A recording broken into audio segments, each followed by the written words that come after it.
حضرت عمر فرماتے ہیں کہ اگر کسی نہر کے کنارے بکری بھی پیاسی مر جائے تو عمر سے اس کا سوال کیا جائے گا۔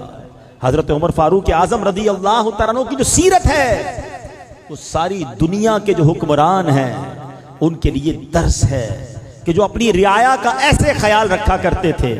وہ بڑے بڑے محلات میں نہیں رہتے بلکہ جب کیسر و کسرا اور دنیا بھر کے بادشاہ آپ سے ملنے آتے تھے وہ چاہتے تھے ہم مسلمانوں کے اس حکمران سے ملیں جس نے آدھی دنیا فتح کر لی ہے، جس کے روب و دبدبے کا عالم بہت نرالا ہے۔ مگر جب حضرت عمر سے ملنے آتے سوچتے کسی محل میں جائیں گے جس کے باہر بہت بڑے بڑے چوکیدار دربان ہوں گے، گارڈز ہوں گے، پھر کسی بڑے کمرے میں ہمیں بٹھایا جائے گا، ایک تخت ہوگا جس پر امیر المومنین بیٹھے ہوں گے۔ مگر جب بیرون ملک سے وہ بادشاہ آتے تھے، وہ سربراہان مملکت آتے تھے تو حضرت عمر کبھی انہیں خاک پر لیٹے ہوئے نظر آتے تھے۔ لوگوں نے کہا کہ امیر المومنین کہاں ہیں؟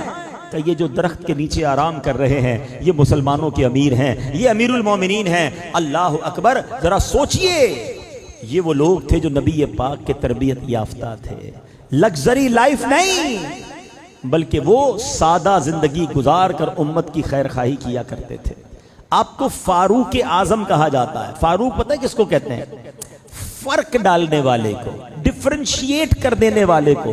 جب سے آپ ایمان لائے مسلمانوں حق اور باطل کے درمیان ایسا فرق ڈال دیا اور مسلمانوں کو ایسا غلبہ نصیب ہوا کہ آپ کا نام جو ہے وہ فاروق اعظم پڑ گیا۔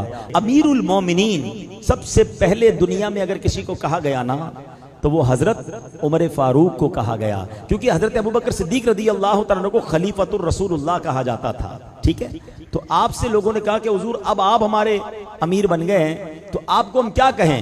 تو آپ نے کہا اگر مجھے خلیفۃ الرسول اللہ تو مجھے نہیں کہہ سکتے کیونکہ میں تو حضرت ابوبکر کا خلیفہ ہوں، تو پھر خلیفۃ الرسول اللہ کہنا پڑے گا تو بہت بڑا ہو جائے گا۔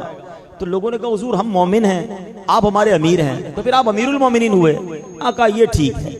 تو سب سے پہلے امیر المومنین جن کو کہا گیا وہ فاروق اعظم رضی اللہ تعالیٰ عنہ ہیں۔